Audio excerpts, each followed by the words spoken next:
Hello children, welcome to NCERT learning corner. आज हम पढ़ेंगे इंग्लिश का और एक नया चैप्टर ऑफ क्लास 3 और ये है आपका चैप्टर 7 जिसका नाम है अ सी सॉन्ग। ठीक है, ये एक पोएम है। चलिए इस पोएम को हम पढ़ते हैं और समझते हैं इसको line by line.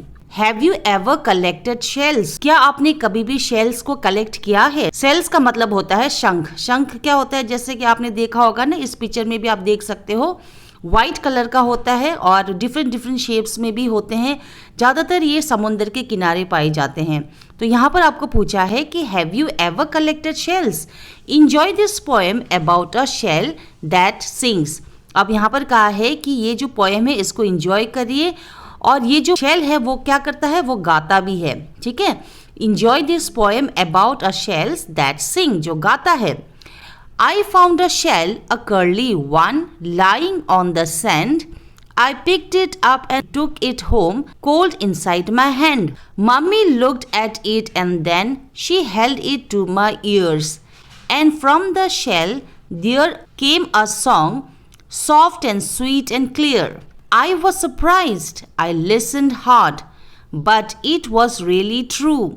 I wish you had found a nice big shell and hear it singing too.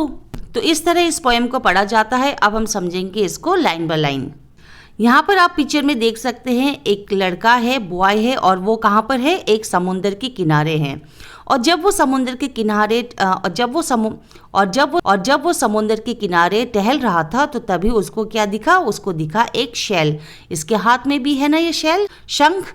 तो ये कहता है कि I found a shell, a curly one, lying on the sand. ये लड़का कहता है कि जब मैं टहल रहा था समुंदर किनारे तो मुझे एक शेल दिखा। आई फाउंड अ शेल यानी उसको एक शेल मिला जो कैसा था, अ कर्ली वन, जो बहुत ही कर्ली था। उसके जो अपर पार्ट्स थे ना वो थोड़े से कर्ली थे।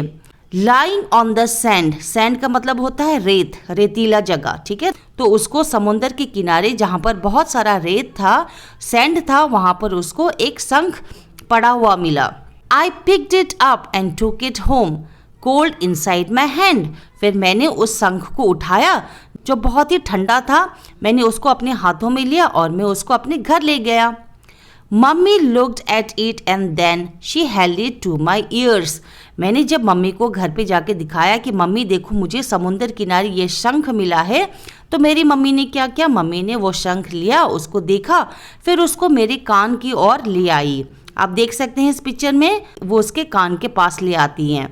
And from the shell there came a song, soft and sweet and clear. और जब मम्मी ने उसको मेरे कान में लगाया तो मुझे एक अच्छी सी आवाज़ सुनाई दी, मानो जैसे कोई गा रहा हो। From the shell there came a song, उस शेल के अंदर से एक आवाज़ आ रही थी, एक ध्वनि आ रही थी जिसको सुन के ऐसा लग रहा था कि मानो कोई मीठा सा गाना गा रहा हो।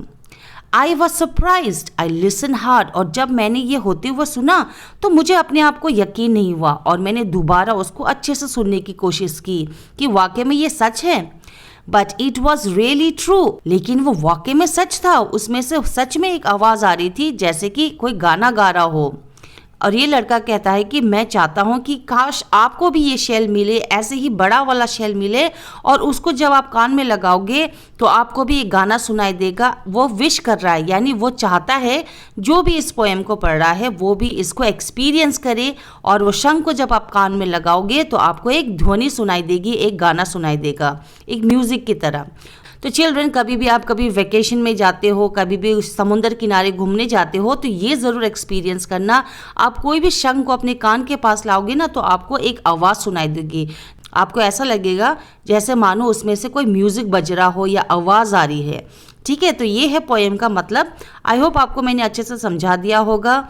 ऐसे ही मेरे साथ और भी सब्जेक्ट्स पढ़ने के लिए चैनल को ज़रूर सब्सक्राइब कर देना। Thank you so much for watching.